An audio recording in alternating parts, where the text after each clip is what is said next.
ტრაგედია, რომელიც სურათზეა წარმოდგენილი, მოხდა 1825 წლის 22 აპრილს, როდესაც მესოლონგიონის დამცველებმა აირჩიეს ცოლ-შვილთან ერთად კლდიდან გადაჩეხილიყვნენ. სურათზე თქვენ ახლა ხედავთ დელაკრუას შემოქმედებიდან ერთ-ერთ ყველაზე ცნობილ ტილოს, მომაკვდავი საბერძნეთი მესოლონგიონის ნანგრევებში, რომელიც დელაკრუამ ლორდ ბაირონის ხსოვნას მიუძღვნა.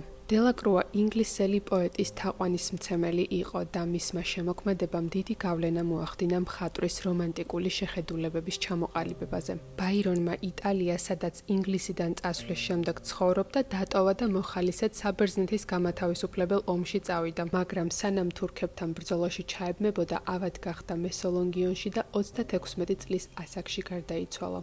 როდესაც დელაკრუა ამ სურათს ხატავდა, ბერძენთა წინააღმდეგობის უკანასკნელი კერის გაცამტვერების ამბავს მხოლოდ დაგვიანებით მისული ცნობებით იგებდა. ტრაგედია, რომელიც სურათზეა წარმოდგენილი, მოხდა 1825 წლის 22 აპრილს, როდესაც მესოლონგიონის დამცველებმა აირჩიეს ცოლ-შვილთან ერთად კლდიდან გადაჩეხილიყვნენ, ვიდრე თურქებს დანებებოდნენ. სურათის კომპოზიცია აგებულია ქალის გარშემო, რომელიც ჩანს წინა პლანზე ტიპური ბერძნული სამოსით და ქმნის შთაბეჭდილებას, რომ ნანგრევებზე ადის. მისი წარმოსადეგი ფიგურა, თეთრი ტუნიკა და გაშლილი ხელები თითქოს თანამემამულეთ მოუწოდებს თავისუფლებისკენ. ქალი საბერძნეთის ალეგორიაა. თავისი ანგელოზისებური სახით ის სიმბოლურად განასახიერებს სამშობლოს და შეზრწუნებული ითხოვს შველას. შუქი ქალს პირდაპირ ანათებს, ცხადად ჩანს მისი გამომეტყველება, ირგვლივ კი ყველაფერი წყდიათში ჩაფლული და განადგურებულია. სიღრმეში მტკიცედ დგას ჯარისკაცის შტანდარტით და გულგრილად გასცქერის გაპარტახებულ მიდამოს.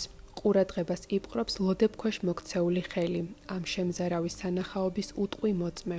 ეს გახლავთ ლორდ ბაირონის ხელი, რომელიც მესოლონგიონში გარდაიცვალა 1824 წლის აპრილში. თურქების სისასტიკით შეძრწუნებული ინგლისელი პოეტი სხვა ევროპელ ინტელექტუალებთან ერთად გაემგზავრა ბერძნების დასახმარებლად. მათთვის ეს ბარბაროსთა შემოსევის მუქარისგან დასავლეთის კულტურის დაცვა იყო. როგორც ბოდლერი წერდა, დელაკრუამ ამ ტილოზე გააერთიანა მიქელანჯელოს გამბედაობა და რუბენსის შრომის უნარიანობა. ბერძნების ბრძოლის თანაგრძნობის ნიშნად 1826 წელს მხატვარმა სურათი პარიზში, ლებრუნის გალერეის ექსპოზიციაზე გამოფინა. მეტი ასეთი კონტენტისთვის არ დაგავიწყდეს ჩემი გვერდის გამოწერა.